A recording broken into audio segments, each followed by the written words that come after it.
in mind. Let's go. This was built.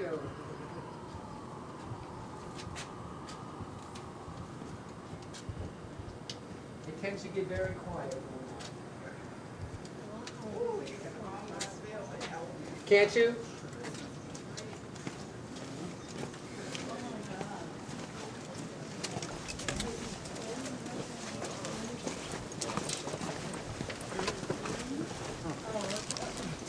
But it's the spirit Yeah, it that is. you feel Yeah, when you go absolutely. through here. Yep.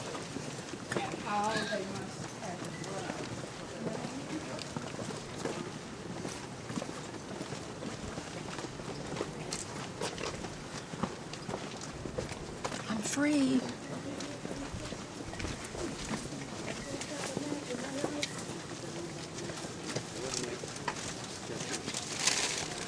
I see the underground Around this corner to freedom.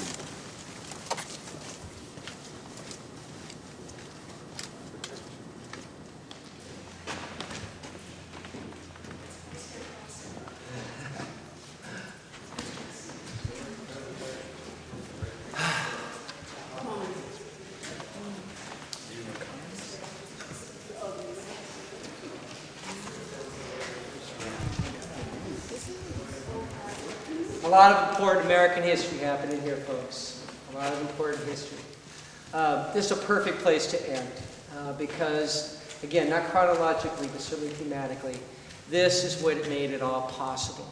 The heart, the soul, the lifeblood of this community was centered right here in something called the African Meeting House. Built in 1806, and like I said, the lifeblood. It was a very important center. It was a center for, like I said, built in 1806. It was a spiritual center, an intellectual center, and a political center.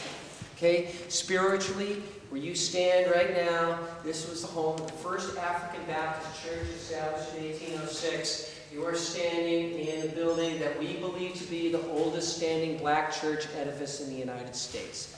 Right here. Okay. The Reverend who spoke here, a man by the name of Reverend Thomas Paul, was an absolutely electrifying preacher who, through the use of stories from the Old Testament, condemned slavery from the pulpit 30 years before the rest of the country was listening to it. Right here, folks. Right here. Now again, don't throw away the number 30. 30 years ahead of the rest of the country. Right here, off of these walls, he's condemning slavery. Boston's first all-black congregation in Boston. So it's that spiritual center, so important in that social revolution to have that inner strength. Intellectually, I told you before, the African school met downstairs when we just came in. But also, in this very room, okay, you have a rich cultural community here. Okay, now this is at a time, folks, keep in mind, when many whites look at African Americans as more closely related to orangutans than they are to human beings. And yet, in this room, you have classical music concerts. You have meetings of literary societies. You have poetry readings. You have political debates. It's rich, rich cultural heritage. It flies in the face of all the stereotypes about blacks. But without question, where you stand, folks, is hallowed ground in terms of politics, because you are the place, the birthplace of the abolitionist movement that ended slavery in this country, in this very building. Actually, the first meeting was downstairs, but the meetings were held right where you stand. A white man by the name of William Lloyd Garrison in 1832 holds his first meeting downstairs, like I said, the New England Anti-Slavery Society. 7 members. 7 members. It will change the world. 7 members, okay? And on that night, cold January night, 1832, he says, you know, we may be meeting in this obscure little schoolhouse, but the principles we set forth here will shake the foundations of this nation. And he was right. They're still shaking, aren't they? They're Yes, still they shaking. are. Yeah, they're still shaking. But let's examine that for a second. Now, why did this particular abolitionist movement work?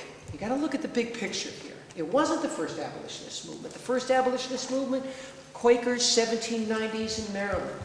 Doesn't work. They're considered religious kooks. Okay? The next major national movement was something known as the American Colonization Society, founded in Virginia. Somewhat racist in nature.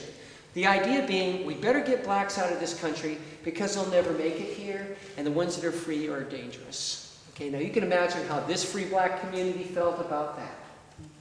And you want to know something? William Lloyd Garrison, this great founder of this abolitionist movement, is in this very room in 1829. Okay? In the black community for the first time. Listen to people of color speak. And while he's here in this room, up there, somebody's talking about the Colonization Society in positive tones. And the boos come ringing down, okay, from these balconies. And Garrison goes, oh, really? And for the first time, he begins to understand how black folks feel about that. And it begins a transformation. Now, how much of a colonizationist was Garrison? Probably not very much, because he will come to condemn it, like unbelievable amounts. But in this room is a transformation. And for the first time, Garrison starts talking to black people about abolition. And a new movement will be born from it. Okay, centered here in Boston. And why Boston? Why was it perfect? Well, I think you got a couple of combinations here coming together. One is you've got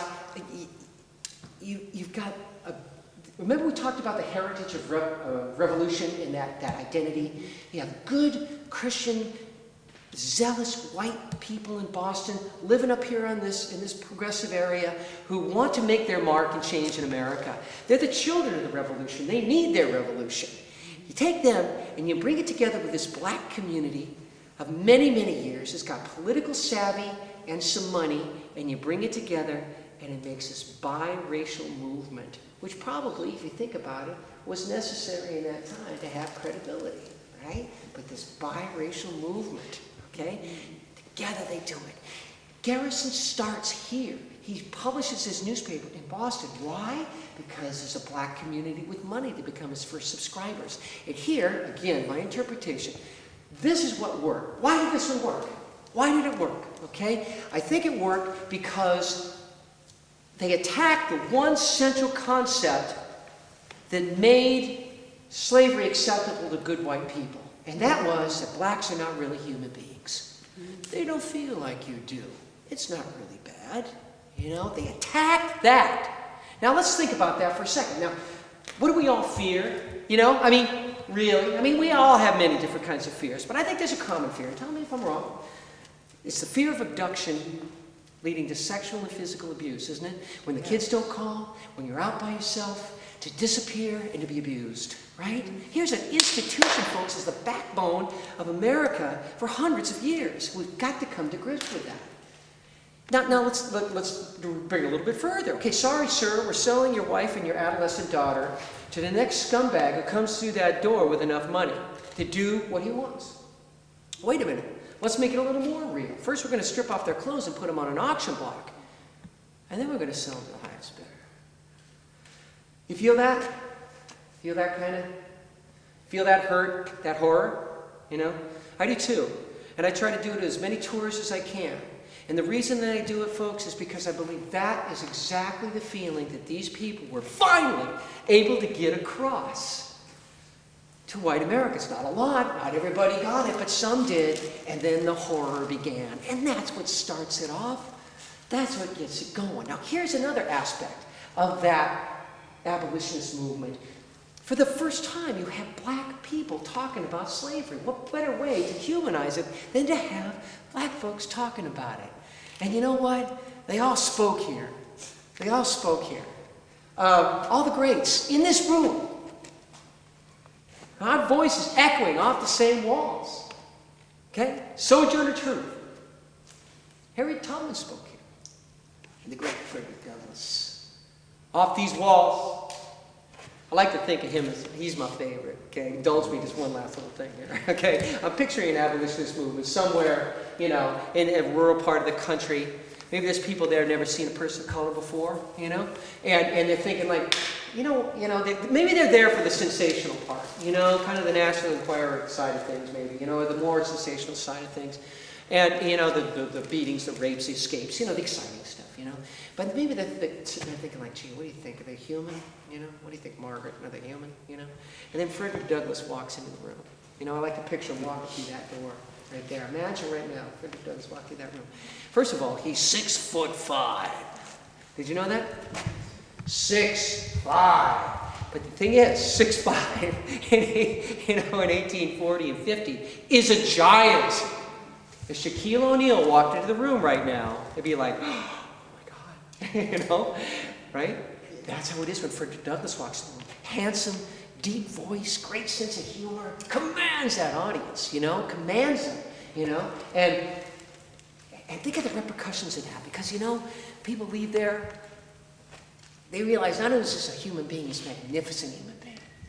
Magnificent human being. Think of the repercussions of that. That's what worked, folks. I think that's what worked. Not a lot. We still look at them as heroes. They were considered lunatics. Don't forget that. Lunatics. What are you, crazy? But it worked. 54th Regiment was recruited here. This was the center of a black community up until the 1890s. And that's when things began to change. Several of you have asked me about that. Began to change. Why? Well, they started building the taller brick buildings. Most of the construction here before were rooming houses, were the wooden buildings. The taller brick buildings are more expensive, priced people out. Here's another thing that was a factor: demographic change. Boston's black population increased fivefold between 1865 and 1900, but most of those people were moving to areas that were cheaper, more accessible, or less congested and accessible to public transportation, as I was telling you.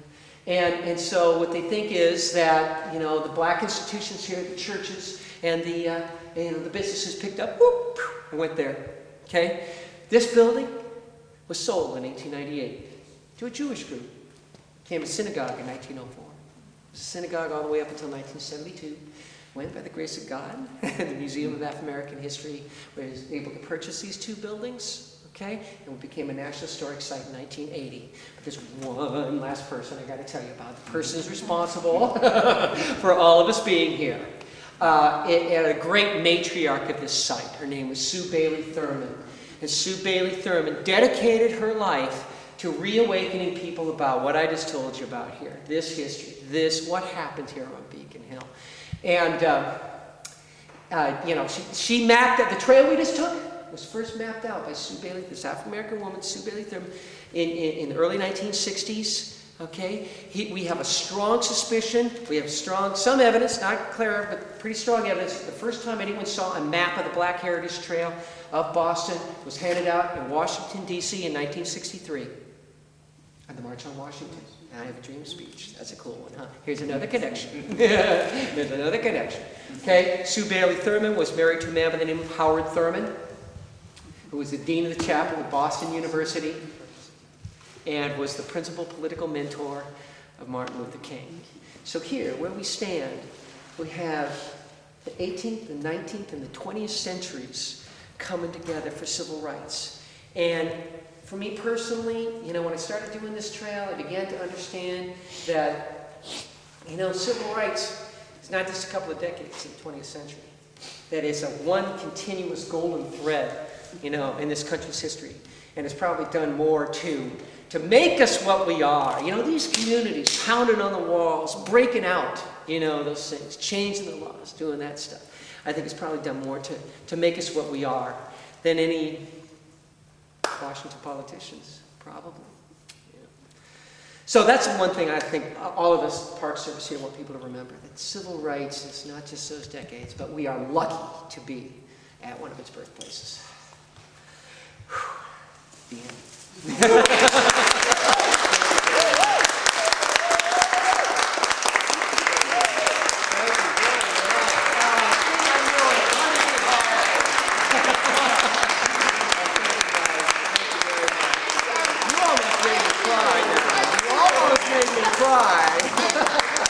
All right, thanks, guys. Let me take you to the museum. It was supposed to close 7 minutes ago, but I got kind of pontificating there. So my name is Clark Olson, and voting rights came to the black population in the South as a result of the voting rights law that was passed in 1965.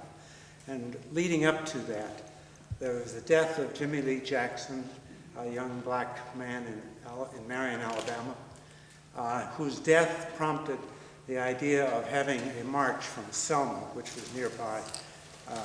He actually died in a hospital in Selma. The march from Selma to Montgomery across the Edmund Pettus Bridge, you would perhaps remember. And there was the first march resulted in what is now called Bloody Sunday. The marchers were attacked by state troopers and by Sheriff Clark's deputies, and it was just a terrible thing. The representative, John Lewis, led that march along with Hosea Williams, and John Lewis suffered a fractured skull as a result of it, and he's been in prison many times. He's now a representative elected from Atlanta. But Martin Luther King, the day after Bloody Sunday, called for clergy from around the country to come on Tuesday to Alabama, to Selma. And I happened to be in Berkeley, California at the time, and I went along with hundreds of others. I happened to be a Unitarian Universalist denomination. And that evening, Tuesday evening, Martin Luther King asked all of us to go off to dinner and then come on back to the Brown AME Chapel, which is sort of similar in Selma to the significance of this. And after dinner, I was with Orloff Miller and James Reeb during dinner. And the three of us leaving the restaurant were attacked and by some whites in the area who came at us, one of them wielding a club. And the result of it was that Jim Reeb died, not immediately, but about 36 hours later. And the attack on us, which was announced by Martin Luther King at the church that night, and therefore to the world, the attack on Jim Reeb attracted the immediate attention of President Johnson, who's not there, but calls. And the next day in the hospital in Birmingham, where we took Jim, I was with him when he went unconscious. He was holding my hand as he went unconscious. And he died in about 36 hours. The next day, President Johnson and Mrs. Johnson had sent yellow roses to the hospital and also had sent a presidential plane to bring James Reeb's wife from Boston. He was from Boston, and James Reeb's father. So they were there at the hospital.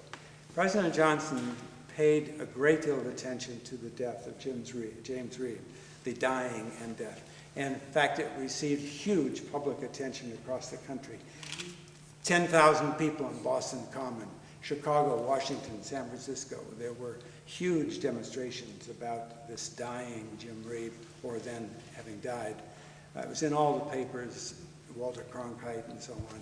And Jim Orloff Miller and I were interviewed on those.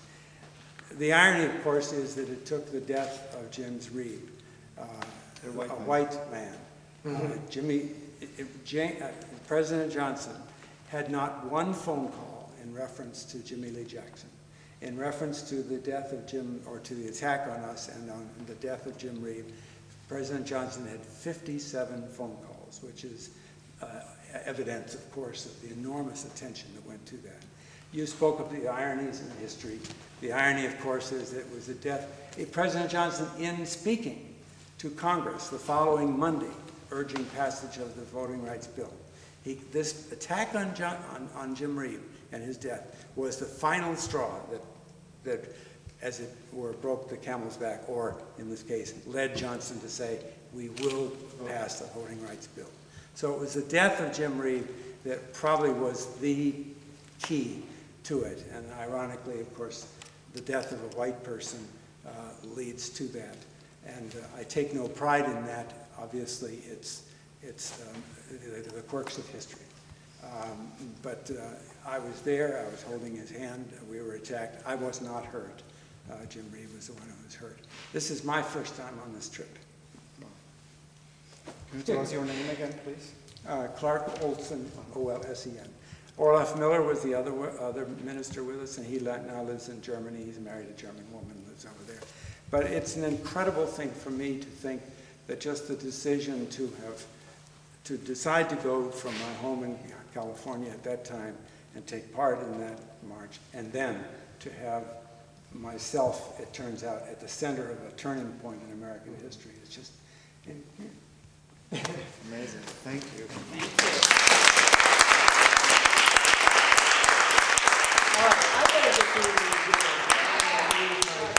All right. I'll take you to the bookstore. Alex should be waiting for us. Come on in.